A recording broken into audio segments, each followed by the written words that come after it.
Hi friends. இன்றைக்கி நம்ம பார்க்க போகிறது லேடிஸ்க்கான ஒரு டாபிக். அதாவது இது ஹெல்த் கேர் வந்து ஒரு 30 இயர்ஸ் ஆகும்போது லேடிஸ் வந்து என்னென்ன விஷயத்தெல்லாம் பேசிக்காக கண்டிப்பாக ஃபாலோ பண்ணணும் அப்படிங்கிறத இந்த வீடியோவில் பார்க்கலாம். இதில் என்னென்னா ஃபஸ்ட்டு விஷயம் ரொம்ப இம்பார்ட்டன்ட் வந்து தண்ணிங்க. எப்படியும் ஒரு 3 லிட்டர்ஸாவது வாட்டர் இன்டேக் இருக்கிற மாதிரி பார்த்துக்கோங்க. அது ஒரே நேரத்தில் இல்லாமல் பிரித்து அதை எடுத்துக்கோங்க. ரெண்டாவது ஹீமோக்ளோபின், அதாவது இரும்புச்சத்து மற்றும் கால்சியம். அது ஹீமோக்ளோபின் அண்ட் தைராய்டு டெஸ்ட்லாம் வந்து ரெகுலராக எடுத்துக்கோங்க, ஒரு 1 இயர்ஸ் ஒன்ஸ் அந்த மாதிரி. அப்போ உங்களுக்கு ஹீமோக்ளோபின் எந்த லெவலில் இருக்குது உங்களோட இதுக்கு அப்படிங்கிறது உங்களுக்கு தெரிஞ்சிடும். இப்போ ஒரு ஃபுட் இன்டேக்லேயே அதை க்யூர் பண்ண முடியுது அப்படின்னா நீங்கள் ஒரு முருங்கைக்கீரை, பால், பேரிச்சம்பழம் இந்த மாதிரி ஃபுட் பேசிக் ஃபுட்லேயே இதை நீங்கள் பார்த்துலாம். இப்போ பார்டரில் இருக்குது. சம்டைம்ஸ் என்னன்னா ஒருத்தவங்களுக்கு ரொம்ப சோர்வாகவே இருக்கும், அதை கண்டுபிடிச்சிருக்க மாட்டாங்க.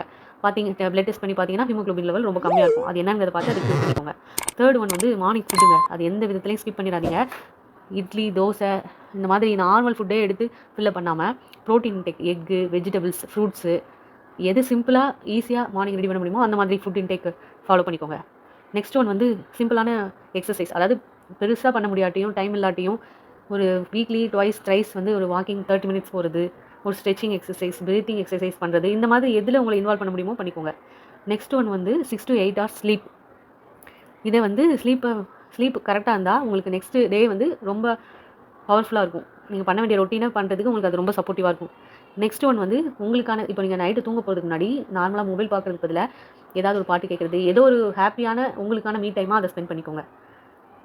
ஏற்கனவே சொன்ன மாதிரி early once regular routine checkups, அதாவது ஒரு 6 months ஒன்ஸ் தைராய்டு டெஸ்ட் எடுக்கிறதா இருக்கட்டும், இல்லை 30 இயர்ஸ்க்கு மேலே லேடிஸ்க்கான அந்த ஹார்மோன் டெஸ்ட்டு, இல்லை மேமோகிராஃபி டெஸ்ட்டு, இந்த மாதிரி டெஸ்ட்டு வந்து 1 years ஒன்ஸ் பண்ணிக்கிறது. ஏதாவது ஒரு விஷயங்கள் இருக்கிறத நம்ம ஏர்லியாக ஐடென்டிஃபை பண்ணி அதுலேருந்து ரெக்கவர் ஆகிட முடியும். Thank you friends.